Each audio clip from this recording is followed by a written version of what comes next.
wanted to address certainly Mr. Larry Lawton and the good work that he's doing, but also some of the concerns of our city, and specifically what he mentioned with regards to the Florida statute and the 25% that should be going towards those community outreach. What I would like is for staff to get that statute and send it to council, and would like to see if it's supposed to be 25% of that money going towards those community outreach program.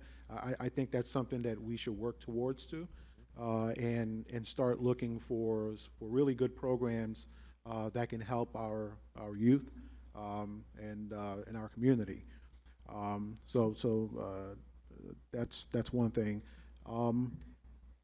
I wanted to, and again, I also congratulate the petition team. They worked very hard. They went out there, they gathered signatures. I know there was a lot of, there was some skepticism as far as whether or not they received all the signatures. It wasn't counted. That is a fact, and it was something that, because of the way our charter is written, because of the way, because of the petition packet that they received from us, which they did went out and get, and because it wasn't counted by the supervisor of election, unfortunately things went the way they did, and we as council decided, well, because of the way things went and because it could basically become a litigious situation, we went ahead and brought it forth on the special election here. So I congratulate them at least for all the hard work that they did put into it. With that being said, I also wanted to address something that Mr. Weinberg also brought up, and that is the fact that out of approximately 78,572 total voters in the city of Palm Bay. Say that again, 78,572 voters. Only about 7,300 voters came out during the special election. Less than 10% of the total electorate for the city of Palm Bay, less than 10%, decided on the fate of a very important part of our charter with regards to assessments, with regards to how our roads are going to be fixed, our stormwaters are going to be fixed, our utilities are going to be fixed, our infrastructure is going to, in general, is going to be maintained to revert it back to what it used to be. That for the past 30 years got nothing done in our city. This doesn't take away from what the petitioners did. That's apart from that. They did their part. But had I known that during a special election that all 78,572 voters would not get a sample ballot, which is usually a sort of a trigger, because once you get that sample ballot, it's like, oh, okay, I got to vote for something here. And one of the complaints that I got several times over from several constituents was, I never got a sample ballot. There were people out there saying, I didn't even know that we had an election here in Palm Bay. I mean, you can say whatever you want about that, but I mean, there were a lot of people that just didn't know. I will say that I don't believe that 7,300 voters out of 78,000 plus voters is not a good sample representative of the city in terms of what they believe is right with regards to assessments. I be honest with you, that bothers me, because I have to ask, well, what about the other 70,000 plus voters that didn't get a chance to vote?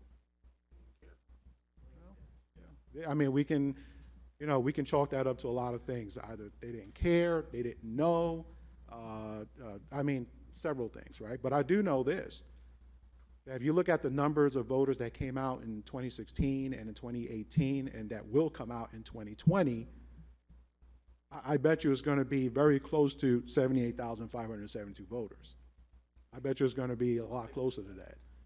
So, you know, I mean, say what you want about that, but is it a good representative of the city? I don't think so, you know. And I think this is something that I think in the future the Charter Review Commission might have to really look at again and say, okay, you know, what is this going to do? Another thing that was brought up was the fact that, yes, because of the way it was reverted back to what it was, it will in fact benefit more so vacant lot owners, investors, renters, not renters, I'm sorry, those who are buying homes for the purpose of renting, most of them that don't live in the city. And, you know, one particular landowner owned over 3,000 properties. So if you think about it, that one particular landowner is going to have over 3,000 votes, you know? So I don't think this is the best thing for our city, but it is the process. You know, it is what it is. I don't think that's, you know, less than 10% coming out to vote and decide for the over 90% is best for our city, but it is what it is. So I respect it, and we got to move forward. The city will move forward. We're going to continue to fix our roads. We're going to continue to fix our stormwater. I will also say, you know, because it's my understanding that is the assessment, Lisa, is the assessments for the stormwater going to continue, or will it eventually go onto the utility bill? Can you answer that? Yes, sir, those cease this year. So this is the last tax year you can put on the assessment. So next year we will have to go back to the billing. So we're going to go back to the billing, and it's going to go on the utility bill, the water bill, yeah, right? We'll look at all the options that we could possibly do that might be better in that process, but if we just reverting back to spending a bill, that would be the best option. Okay, because I remember that's the way it was done before. It was on a utility bill, and obviously, you know, for those who don't have water and sewer, then they'll get a separate bill.